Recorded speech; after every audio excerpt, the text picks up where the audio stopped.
I've got kids. I don't know how these influencers are doing like multiple world majors and multiple marathons, sometimes like one week after another.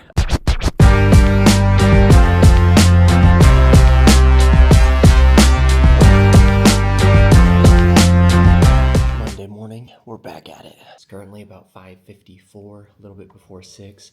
We're just gonna go for 5 to 6 miles. So goal this week, we're just gonna run pretty much easy. Maybe tomorrow or Wednesday, we'll kind of do some maybe fartlek style, like in and out style, like just quite literally speed play like that. I think most people structure their fartleks, but the whole idea of them is they're not supposed to be that structured, to be honest. So we'll just kind of play around with some moderate paces, but this week is just about ramping back in. So we're going to go probably about 35-ish miles. Thinking 35, 45, 55, or 35, 45, 50, 30, 40, 50, something along those lines over the next 3 to 4 weeks. We'll ramp back up to our normal mileage, and then we'll try and push past that peak mileage and get to probably 60 to 65 miles a week is where we'll want to chill for most of our base building. So focus here, aerobic capacity, speed endurance. So we will be doing threshold workouts at least after these first 2 weeks. Again, we might do something next week, but this week is going to be pretty much easy, a little bit of moderate, and just enjoy ourselves. So let's get out there. I'm excited. That week off did me good, and yeah, let's get running. All right, we're moving, we're slow, heart rate is elevated, everything that I would expect from my first run back after a week off. So no problems here. Legs feel okay though. Breathing actually feels fine. It's just, we're just trying to chill, trying to get used to it again. So I think we're gonna call it at 5. Again, take it easy. I'm gonna have to hold myself back these first 2 weeks. You don't want to ramp too quick, so it is what it is.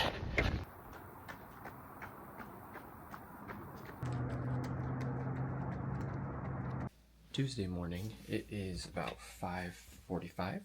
About to go out for about 5-6 miles easy again.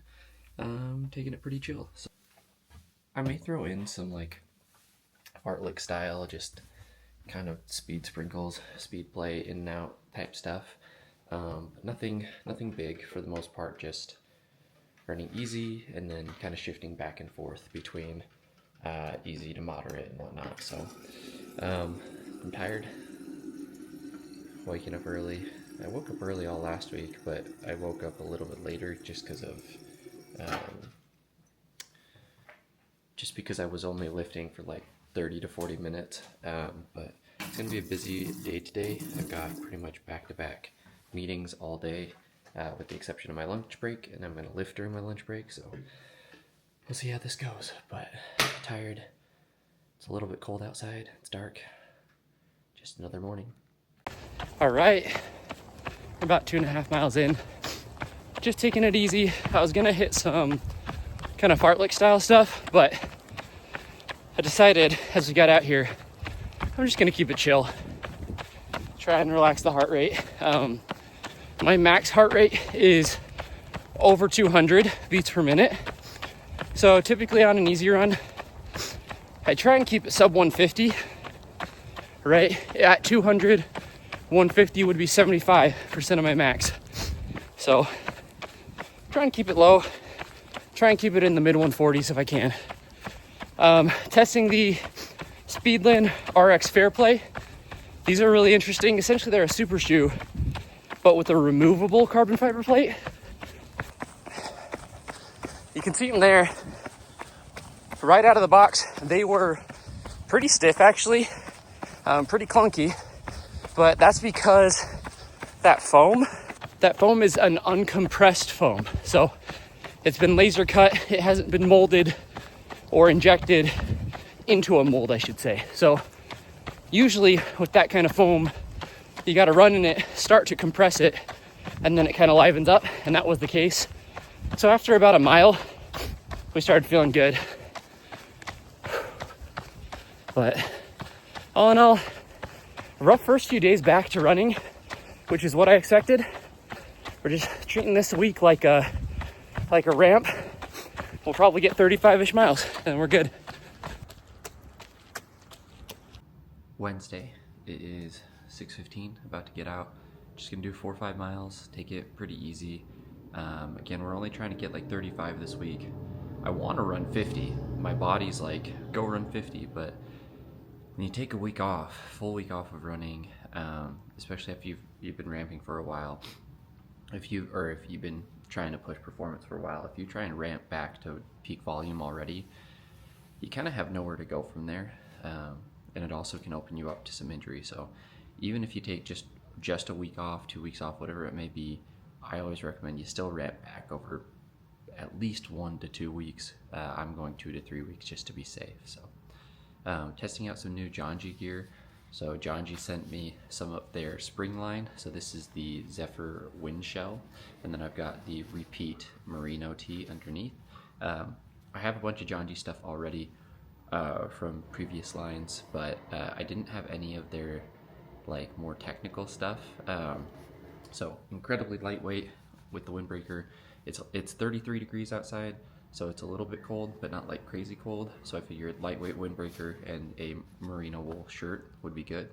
So we'll see how that goes, but gotta get out there because gotta get my son up here in about 45 minutes. All right.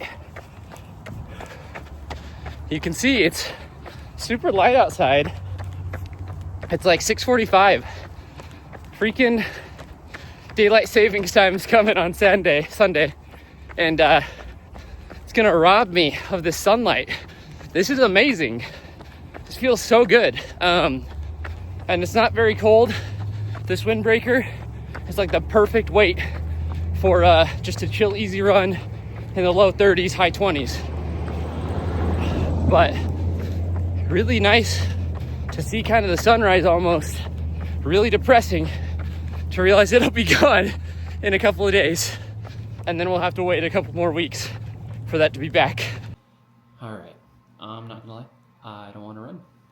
I do want to run. I don't want to run on the treadmill, but it is raining pretty good outside, and it's a little bit colder than I want, and I'm tired today, so we're gonna hit the treadmill. I'm struggling this week, not for the reasons that you would think. It's because I didn't want to jump right back into peak mileage because I took a week off, because you shouldn't do that, right? It'll just kind of shock your body. Your body gets used to it, thinks it's going through this recovery phase. It's pretty crazy how quickly it'll just adapt to like a week off. And so when you come back, right, whether you're sick or you're just taking a week off, you just don't want to jump right back into where you were at. You want to just ramp, and the shorter the time that you took off and the more seasoned or conditioned you are, the less time you need to ramp. So it's not like I'm going to be just chilling, like I'll do 35 this week, probably 40 to 45 next week, and then I'll be back at like 50 to 55 the week after. And I kind of want to ramp. I want to see if I can get to 60 to 65 and how my body kind of handles that. So I really want to work on that aerobic capacity. But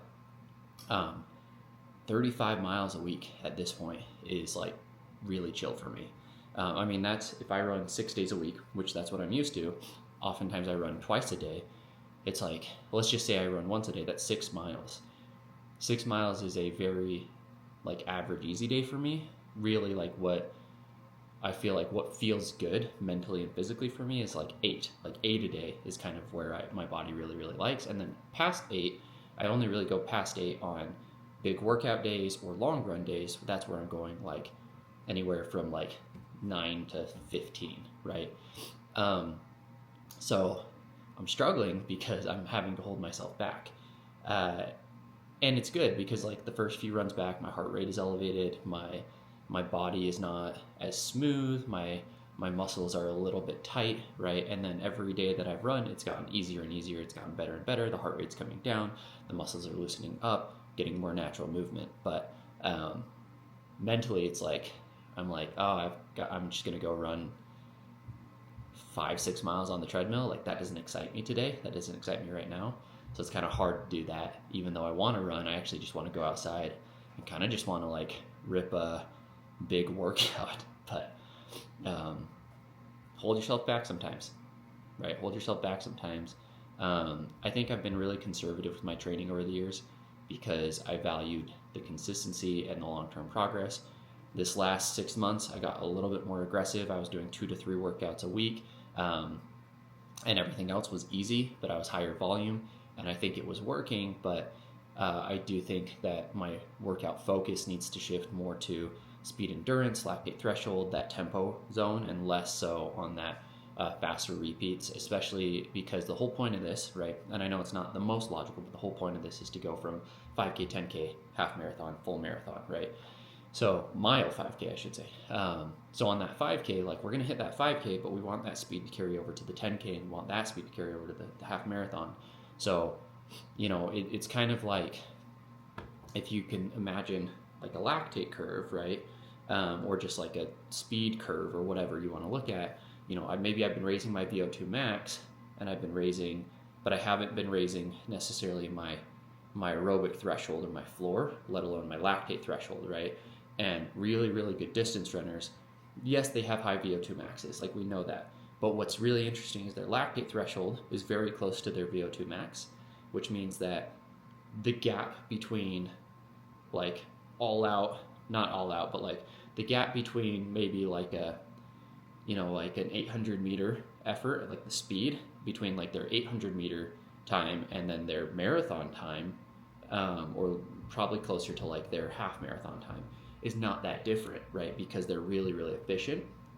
And then the other thing is their aerobic threshold is not that far off from their lactate threshold. So you kind of compress your zones, right? If you can compress your zones over time, it means that essentially, no matter what distance you're running, like it starts to become very fine tuned between those distances where, hey, like you can hold your half marathon pace for 20 miles, right? I mean, not exactly. There's going to be a difference there, obviously, but like the differences come down to, you know, like for example, Connor Mance, Clayton Young, Olympic marathoners for the U.S. team, right?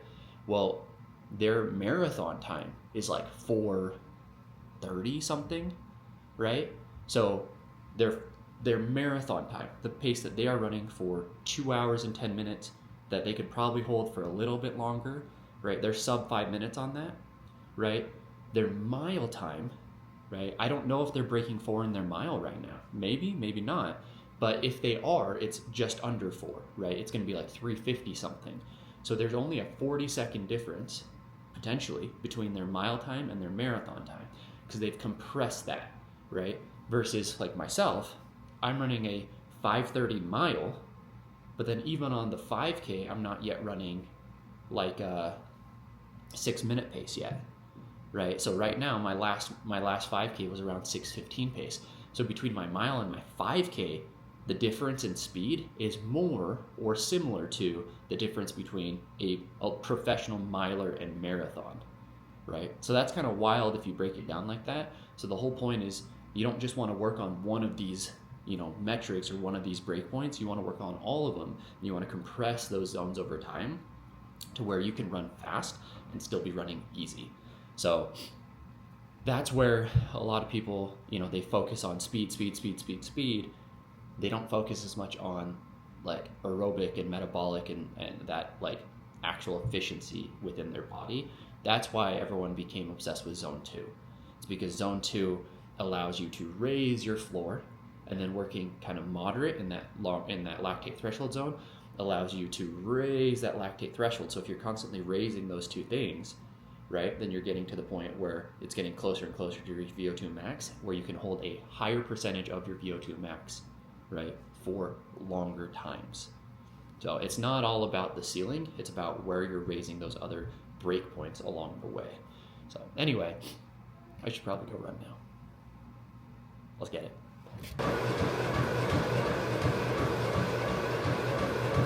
Friday morning. My son didn't have school this morning, so I didn't have to wake up super early, so I'm getting a slightly later run in, which is really nice. I got like 8 hours of sleep, feeling like I overslept, probably, to be honest, but yeah, we're just gonna do 6 easy on the treadmill. I woke up, there's snow outside. I don't really feel like doing that today. My wife is having a girls' night tonight, so I am going to be just doing a lot of filming probably tonight and recording a lot of videos. And so, yeah, should be a busy day. I'm gonna have all 3 kids to myself tonight, so gonna handle bedtime and all that on my own. But when I go out of town for work and stuff like that, like I was when I was working late, was that last week, she had the kids all on her own all day for 2 straight days, so we'll be fine. But yeah, overall, the body's feeling pretty good coming back, but heart rate's been a little bit elevated this whole week. My Aura ring is telling me that like my resting heart rate's super elevated. I'm not sick, I'm not feeling sick, so I don't know what could be causing that.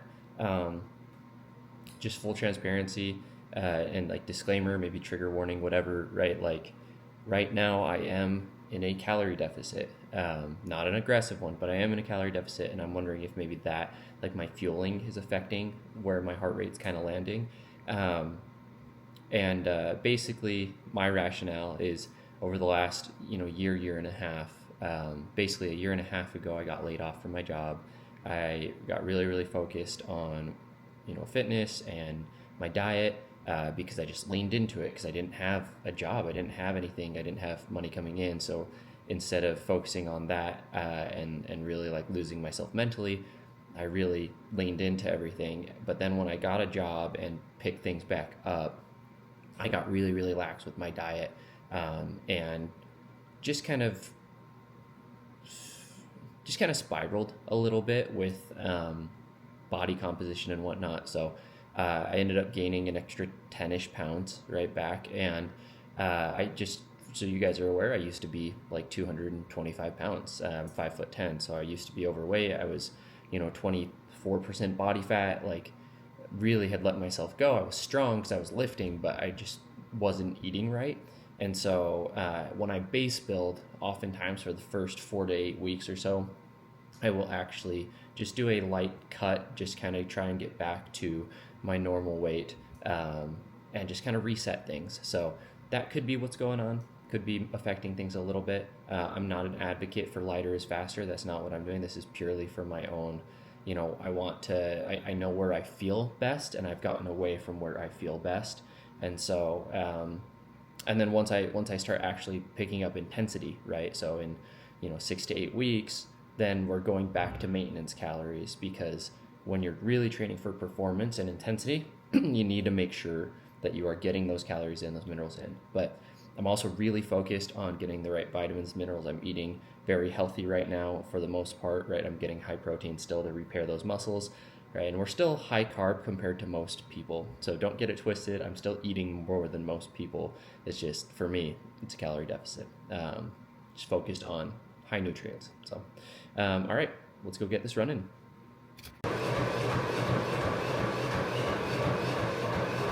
Saturday morning, we're about to go for our long run. We'll just do 8 to 9 miles, I think, and I might try and progress it a little bit in the second half, kind of go out first half easy, second half just get back faster. And yeah, it's like 8 o'clock.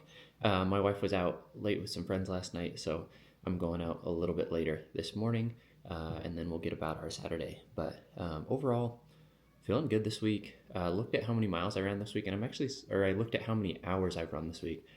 I'm actually surprised. I may hit just under 8 hours for the week, but only get 35-ish miles. But that makes sense because all the miles I was running were fairly easy, with the exception of Thursday. I did a little bit of a progression. So longer time on feet, less miles covered. So once I add some speed back in, like next week, I'll start doing some more threshold work throughout the week.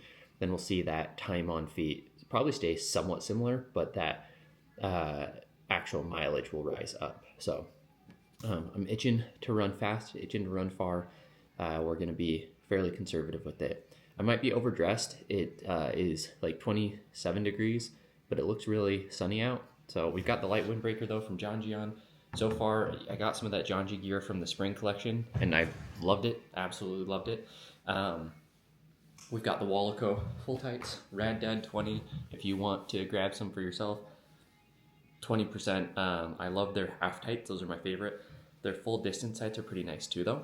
And then, in fact, I just realized I don't need this because I have my phone pocket. which is nice. And then on foot, we're testing the RX Fairplay from Speedland, which is their first official road shoe. It is, they call it like a hybrid easy versus tempo shoe because you actually have a supercritical foam. In fact, this is an uncompressed foam, and if I had to guess, it's some type of TPEE, which is a big deal because TPEE is what is used in a lot of super shoes. And then you have a removable carbon fiber plate. So I put the carbon fiber plate in today. This is my first attempt with the plate, so we'll see kind of how the shoes feel. The plate adds a decent amount of weight, so I think they're normally like 8.6 ounces, jumps up to 9.2 with the plate. So the plate is, again, significant weight added, but if it gives you that extra pop, might be worth it.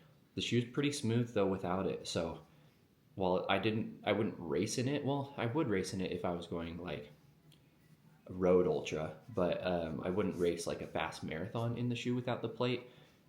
I'm not sure how it'll feel with that plate again, because that kind of takes it above what weight I would want for a faster race. So we'll see kind of how we feel, but overall, good week so far. Let's get out there, get it done.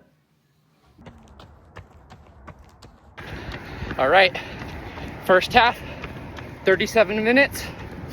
That's what, 9:15 pace. So coming back here, last 4 miles, just gotta beat that. Let's go. All right, we're done with our run. I'm not gonna lie, the plate, it's a rigid carbon fiber plate that comes with this one, and I have other carbon fiber plates that are less rigid that I can insert into my other Speedlands. I'm not sure if they fit quite right in the road shoe though, in the Fairplay, so I'll have to test that because I really like these shoes without the plate. With the plate, my feet, specifically like the pads of my feet, the forefoot, whoa, I just got a ton of sweat in my eyes and it stings. Whew. My forefoot, both of them kind of went numb and were uncomfortable just with the rigidity of that plate. And again, I took them out. I'm gonna film some stuff with my drone, being an influencer and crap, but like instantly took them out, walking around. These feel great and they're a lot lighter, so I really like it without the plate. I'm not a huge fan of the plate one run with it, and we'll have to see. I'll see if I can fit the other plate in, a carbon plate that's not as rigid, and see if that makes a difference. So I need to talk to the owners and get an idea, because they sent this to me. My impression initially was, oh, this is Speedland's road racing shoe. Now keep in mind, road racing for Speedland oftentimes is like 50-mile road racing, like ultra road racing. And I do think that the demands of a shoe for an ultra are gonna be different for a marathon, at least once you hit like that 50+ mile range. I don't know, maybe I'm wrong, but that's kind of my opinion. So yeah, I could see where for a 50-mile road race, this shoe makes a lot of sense, but I don't know that it's quite what I would look for because of the weight for just a fast flat marathon. But anyway, we're gonna get some strides and stuff in with the drone and just get some footage and we'll go from there. All right, so there we go. There is mileage for the week. I think it should say like 36.6, something like that. Like a little over 7 hours, 7.5 hours. So more hours than I thought I'd run, but like I said, makes sense because we're taking everything kind of easy. But yeah, no, overall feeling good, feeling refreshed. Don't feel like training strained me at all this week. I got 4 lifting sessions in, 2 upper body, 2 lower body. And yeah, no, I feel good. So we'll up the mileage next week. We'll add in some actual threshold work, some more focus there, and gonna build that lactate threshold, that aerobic capacity throughout the next 8 weeks. I've decided we're gonna go 8 weeks, and then we'll go into 5K training. And then kind of a surprise, but I'm thinking of targeting a fall marathon, so late fall. I want to hit everything along the way, so the goal will be, let's get the 5K, 10K and half along the way, but the ultimate goal is that sub 3, and I think it would be a shame to not attempt it at least once a year. So I'm probably not going to be like a big, multiple marathon guy. I've got kids. I don't know how these influencers are doing like multiple world majors and multiple marathons, sometimes like one week after another. I know it would be hard. Like if a brand offered me to go to like Chicago and New York, right? Like 3 weeks away from each other, or, you know, throw Berlin in there, look at Tokyo and Boston, and you kind of have these condensed, like, I get it. You'd probably go and just have fun for some of them, kind of celebrate. So I'm not going to say I'd never do like 2 marathons in a year, right? Maybe next year, because I really would love to go and do either Osaka or Tokyo, being from Japan, right? Having lived there for 10 years and not been back in 11, actually 12 now. So I'd love to go to Japan next year. And if I'm going to be there, it's kind of like I might as well run a marathon in my home country. But I think the fall is always going to be my best shot at a marathon PR. And so, you know, this year, who knows, maybe a brand will want to send me to Chicago, New York, something like that. That would be amazing. And then obviously Boston is a long-term target. I think it'll be a couple of years though, and that's okay. And I don't want to do Boston until I get that time qualifier. So, you know, for my age, it's 2:55 now. I need to go sub 3 first. So we'll see how that goes. And then, yeah, we'll probably look at maybe a late fall, early winter. And then there's a local half here that I did a couple of years ago that I really like. It's mainly flat with one big hill in the middle. But I think that could be a fun one, especially because I know what my PR on that course is, so I can measure the progress. So we'll go from there, runner. Yeah, let's wrap it up. A good week. Important clarification, I just looked at Strava. I ran for about 6 hours. I worked out for about 8 hours, which makes so much more sense. So much more sense. So that includes about 2 hours of lifting. So there we go. 6 hours total of running, 8 hours total of overall exercise.